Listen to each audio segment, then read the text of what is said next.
Ndichikutambirai zvekare pano paHadzirare 263 panoba ndokuzivisei manews updates ezvinhu zviri kuitika munyika yedu yeZimbabwe. Kana uchiri munyowani pathis YouTube channel, kusubscribe mahara turn on the notification bell. Vadika ndati share this video kune hama neshamwari kuitira kuti veruzhinji vange vachibatsirikana nemanews updates kuti vawane kubva pano paHadzirare 263. Muri yeZimbabwe kuwanza kunatsowanza kwamuchaita malikes zvinopa kuti ini ndikasike kudzoka neamwe manews updates. Video randinaro first update yedu sekuziva kwamunobvita manews updates panapa tinomabatanidza tinenge tichiitira kuti muwane manews updates ezvinhu zviri kuitika munyika yedu yeZimbabwe. First update ividhio remukadzi iye abuda achitaura kuti chigayo chakataura. Dakusiyai muchiona video, pedza kuona video usaskipe this video. Vanhu vaita question mark pamusoro pevidhio rekutanga rada kuratidza iwe tauro zvauri kufunga mucomment section maererano nemukadzi wachiona achibuda pachivhitivhiti papa wachiona achiapia pavidhio rinoiri. Dakuita zvaunofunga mucomment section maererano nenyaya yake kuti boy here kumukadzi uyu anga achitaura. Ndataura zvadofunga mucomment section, but yambiro yatinopawo mumastreets kune vanhu vari kuzama kushingirira kutsvaga mari, gutsikana nezvamunenge muinazvo, musamhanyire kuida kuita mazimari ayayaya, kuguma kwazvo ndo kuzoromba. Dakusiyai muchiona video, pedza kuona video zvaunofunga comment section, asi usaskipe this update nokuti tine update iri kupisa zvaizvezvi yemukadzi iye aiti akararaumba aizomuka ari panze akazobatsirwa namadzimai amai Chiwara. Ndarimbone first update. Hanzvanzi makadii, tirikunzwa kuti pano pane chigayo chiri kutaura kuti ndizoronzei ndaneta. Muri yeZimbabwe ingade kuziva kuti zviri kufamba sei uye chigayo ichi makachiwana kupi, makachiwana sei? Ichokwadi chiitiko chinotyisa hatisati tambosanganawo nazvo pano pamusha. Chigayo chakatanga chichitaura kuti ndizorodzei ndaneta, asi zvino taakunzwa voice remwana mucheche achichema, zvokuti vemunharaunda vakutofungawo kuti pamwe chigayo ichi takachiba, asi handizvo, takaitawo chekutenga, asi tinofungidzira kuti pamwe dambudziko iri ndo rakaita kuti vachitengese. Ndanzwa muchiti hamuna zvakawanda zvamunoziva pamusoro pevanhu vakakutengeserai chigayo ichi, makazivana sei? Tine gurupu revarimi ratinaro rinosanganisira iyo Beatrice inoi, vese vari mumaploti emuno muBeatrice, toti muchifu tozotiwo vamwe varimi vari mumhondoro. Saka pakaitawo murimi akangotaurawo pointi yekuti ko vakasununguka vane mukana vari muorenjiya madii kutsvagawo chigayo, since vanhu vari kuenda, nekuti vanhu vangu vachitobva muno vachienda kunonzi kwaDr Chikwava pamuganhu weBeatrice nemhondoro ndokwanga vachienda vanhu kunogaisa. Saka pana akazotaura kuti hapana anokwanisa here kuisa chigayo, ndobva ndatotaura kuti ndandinawo urongwa ihwo, chiregai nditogasa neukasika, nekuti zvinhu zvandanjingoronga ndiri ndega ndisingazivi kuti zvechokwadi vanhu vatochida chigayo. Saka papera mazuva maviri ndo pandakazoona munhu achiuya kuinbox kwangu achiti ndiri kutengesa chigayo. Ndakanzwa muchiti muda chigayo mugroup, ndakati hongu chigayo ndiri kuchida, chigayo chiri kuita mari, vakabva vasendera picture, ndikaona chigayo chichiri chinyohwa, nevaitsanangura kuti nedambudziko ratasangana naro, mwana wavo ada kunoitwa heart transplant kuIndia, ndokutaura kwavaita. Saka vakabva vatiti ini chigayo ndokuitirai 1.2, ndikati pari zvino 1.2 handina, ndine 800. Zvikanzi tinoida 800, ndobva ndakabvunza kuti saka touya kupi, munowanikwa kupi, nekuti vakanga vasina kutiudza kuti vanogara kupi. Zvikanzi aiwa don't worry, chigayo tinodhilivhara, tinouya nacho pamuri, ngotipai address. Zveshuwa ndakangovaudza kuti ndiri paplot number 4, vakabva vangosvika nechigayo panapa mune zvakanaka, tikaverengerana mari. Chigayo takatotesta varipo, tikaverengerana mari zvakanaka-naka, vakatora mari vakaenda nemari. Patakatanga kuzvinzwa chaipo anga ari manheru, nekuti sezvatinoita tinovhara chigayo chedu na6. Kana tavhara na6 tinozogaisawo chedu chibage, nekuti tinotengesa hupfu. Ndofunga maona pagedhi pane posta iripo yakanzi tinotengesa hupfu. Saka ndo hupfu wataigaisa kuti tizopeka hedu, tinozopeka ari masikati. Saka tichigaisa kudaro, murume wangu akagaisa ma50 kg maviri, ndobva tanzwa kunge munhu atura befu. Indakatoya ndichimhanya ndiri kukicheni, ndikati pamubaba vane zvavaita, ndikaona vakatomirawo, ndakati ko chii chaitika zvaka ndazvinzwawo, asi ndikushaura chii chiri kuitika. Titori pakati pekubvunzana pai ndo patakanzwa izwi richiti ndizorodzei ndaneta, ndobva chigayo chanyarara chega. Tikati kuti tatadza kunzwa chii chiri kuitika, ndokumbodaidza umwe muprofita wemudhusi chibva auya, ndobva atiitira muteuro akati aiwa hapana zviripo, muri kungotya zvenyu, zvichidawo munenge muchitumirwa zvinhu nevanhu vemuraini vanenge vachitawo godo rekuti maane chigayo. Zuro uno patakati chigaisira mai vepasera apa ndo pakatanga kuchema izwi remwana mucheche.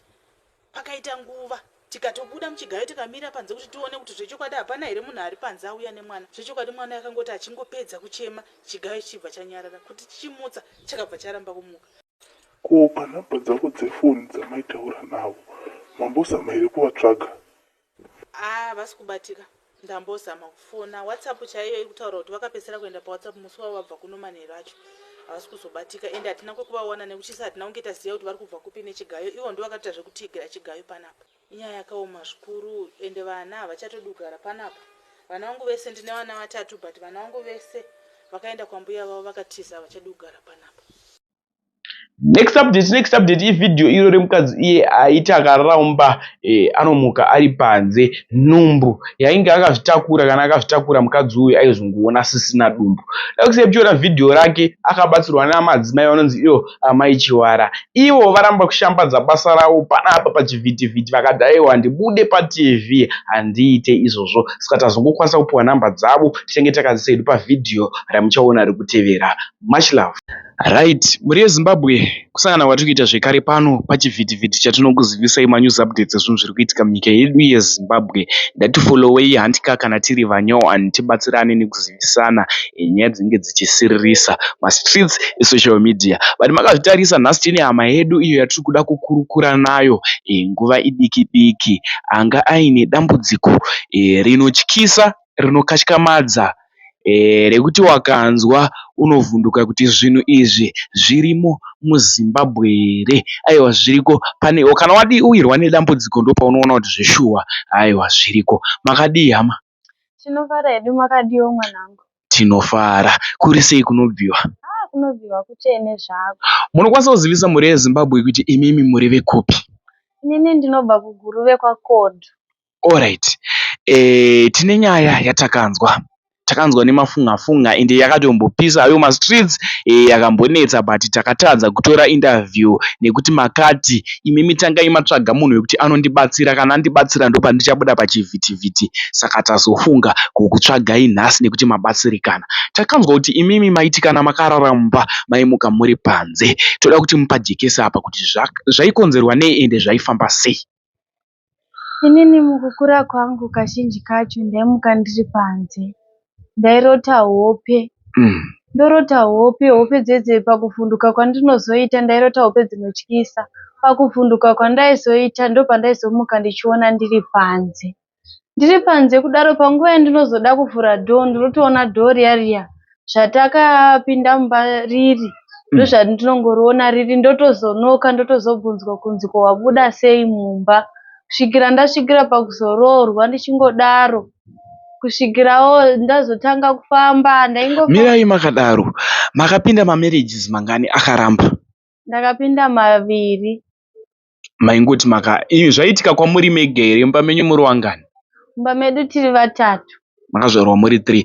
Ichi chiitiko chaisangana nemi chete here? Chaisangana neni chete, asi munin'ina wangu wandaisira ndiye aiti akarota hope dzinotyisa aibva avhunduka. Paaivhunduka ane munhu waaiona akatogara, asi munhu iye anga ariwo mumba imomo.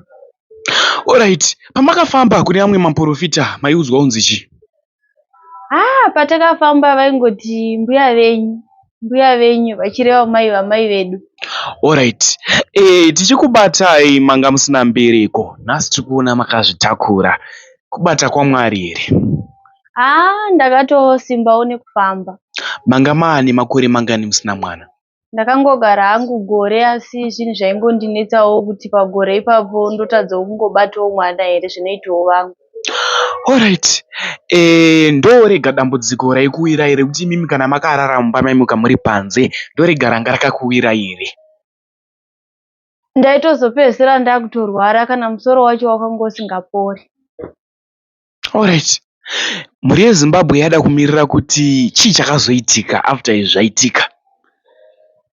Ipapo ndakazonzwawo nemakuhwawo kunzi kuna mai vanonzi mai Chiwara vari kuHarare. Kumune haana kutaura kwavanogara, akangoti vari kuHarare achingotaurawo senyaya, asi akangonditi mai ivavo vanobetsera zvavo, vanopinda postori. Ndabva ndamuti chindipawo nhamba dzamai Chiwara vacho ndikwanise kubatsirikana. Ndabva ndipa nhamba dzamai Chiwara vacho kusvika ndazosvika kumba kwavo takabatsirana. Kusvika iko zvino ndabatsirika.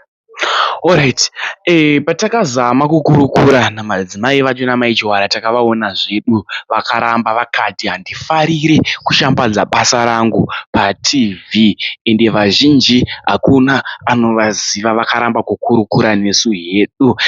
Asi zvatakakwanisa kuita takabva tafambira mai vatakamboita interview vatakamboda kukurukura navo kudhara ndo vatakwanisa kubvunza testimony yavo yavakabatsirikana nayo. Saka isusu zvatichaita tapiwa hedu permission yekungoisa nhamba paskirini dzavo dzekuti vari kuda kubatsirika nawo vane matambudziko ari kuvawira aiwa vabate henyu nhamba ndo dziripo apo paskirini asi havabvume ivo kubuda pano pachivhitivhiti tatongojumawo testimony iyi takati regai tiposte. Saka mashoko amuda kusiyira mhuri yeZimbabwe ndeyekuti chii?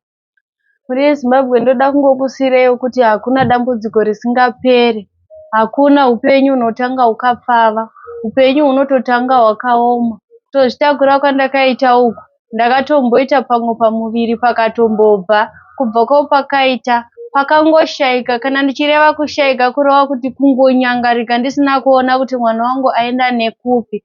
7 months ndichishayiwa kuti dumbu raenda nekupi, asi ndakabatsirikana namai vavo ndichishingirira kubva kuguru veguru hapasi pano, asi ndakashingirira mai vavo vane mwoyo murefu. Kana matodawo kutoti mubatsirike motoitawo mwoyo murefu nokuti ivo vane mwoyo murefu unotopfuurawo wenyu. Vanoshandisa basa ravo nemazvo, havana zvavanosanganisa, vanongoshandisa mvura chete. Mvura ndomuteuro wandakaona inini wakandiitira.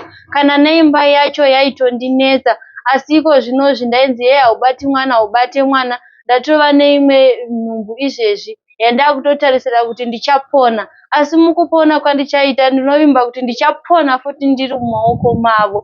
Saka ndoda kuti hakuna dambudziko risingabatsirike nokuti Mwari varipo ndeve munhu wese. Aiwa, tinotenda mhuri yeZimbabwe mazvinzwira. Dai takwanisa kukurukura namadzimai maichwara taikurukura navo but vati ngirozi yavo haivabvumire kubuda paTV. Tinotenda maita basa.